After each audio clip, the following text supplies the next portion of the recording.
Good morning बच्चों। आज का हमारा काम पाठ हमारा चल रहा है जहाँ चाह वहाँ राह।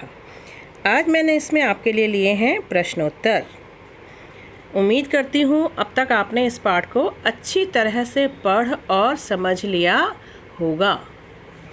तो पहला प्रश्न आपके लिए है, इला या इला जैसी कोई लड़की यदि तुम्हारी कक्षा में दाखिला लेती तो तुम्हारे मन में कौन कौन से प्रश्न उठते।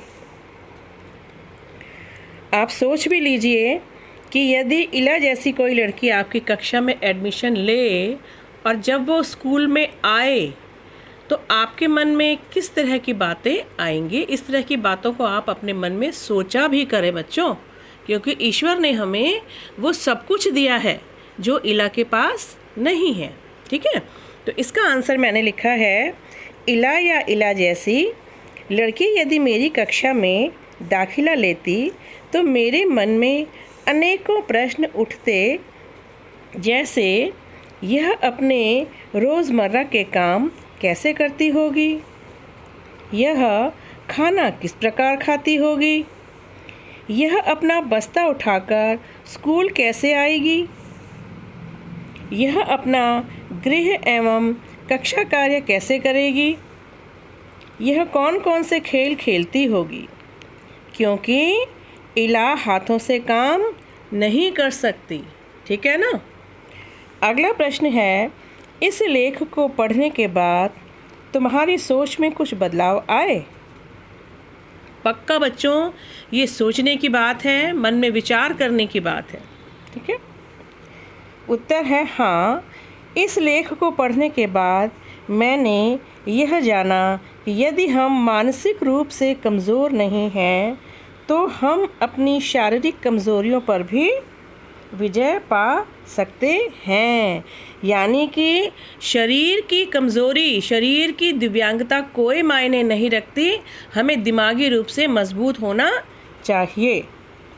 दिव्यांग व्यक्तियों की हमें हमेशा सहायता भी करनी चाहिए। ठीक है, जिससे उनका आत्मबल बना रहे।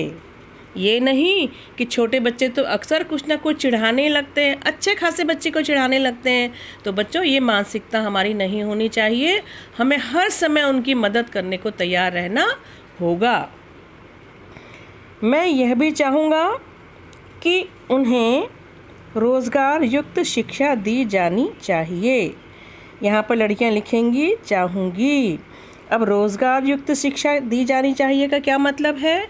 मतलब कि उनकी शिक्षा प्रणाली या उनकी शिक्षा में कुछ ऐसा होना चाहिए जो कि उनके लिए आगे चल के कुछ उनके जीवन के लिए रोज़गार, रोज़ी रोटी का काम कर सके, जिससे कि वे अपने आगे का जीवन यापन भी कर सकें। ठीक है बच्चों, मेरे मन में बार बार यह विचार भी आता है कि इला सचानी जैसे दिव्यांग हमारे लिए प्रेरणा के स्रोत भी बन जाते हैं। अब हमने इसकी जो कहानी पढ़ी है, इससे हमें कितना हमारा मनोबल बढ़ा है कि भगवान ने देखो उसको कमी भी दी है, लेकिन वो कितनी टैलेंटेड, कितनी होशियार लड़की है कि उसने अपनी सारी ताकत अपने पैरों पर ले ली और कितनी कढ़ाई, कितने सुंदर नमूने बनाने लगी।